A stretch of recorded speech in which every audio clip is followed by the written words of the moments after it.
ebe a na-aga kịta bụ na St.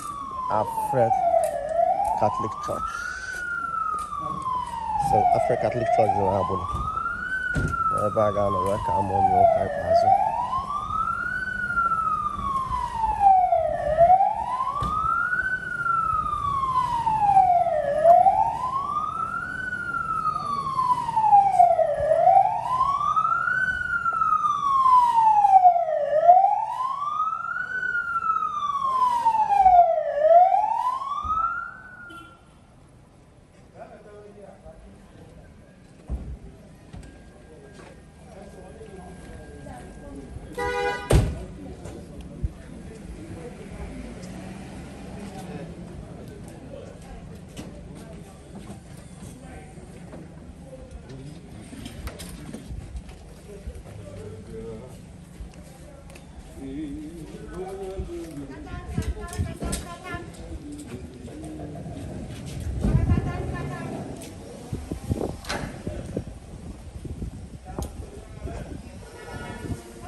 Uma na baga ya.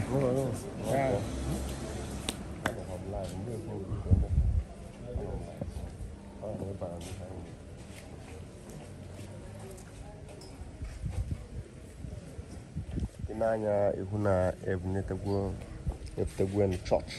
St. Alfred Catholic Church dị n'Agbudu. Agbudu dị n'Oji local government na Enugu State. Onnukwu momia bụ EZINNE PATRICIA ANEKE NYABA. Inanya na-asị aje nke ọma ni Onaga. A ga-akarị ụka ebe a kachakwarịa ekwurie na chi Enugu bedi ya wee shia jee nke ọma. And as may her soul continue to rest in perfect peace. Amen. Na ị ga-ahụkwa ụmụaka ya wa ihe anọzi. Ọ chọọchị ka a na-achọ ịka. Okwu dịle Raymond ANEKE ọ nọ n'ebe anya. Ga-akwụ na ya nwoke nke ọrụ ha niile nọ. Na-achị ha akasie. Na mama dịrị ogologo ndụ.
I'm open to you. No. I don't want to. Darling.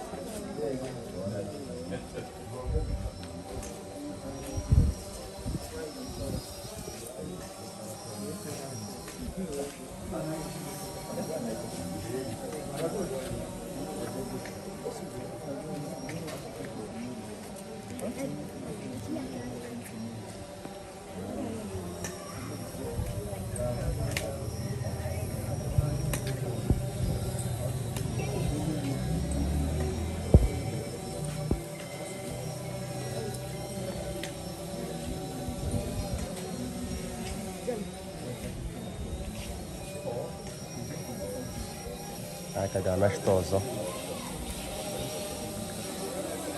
Ọ bụ na Canada.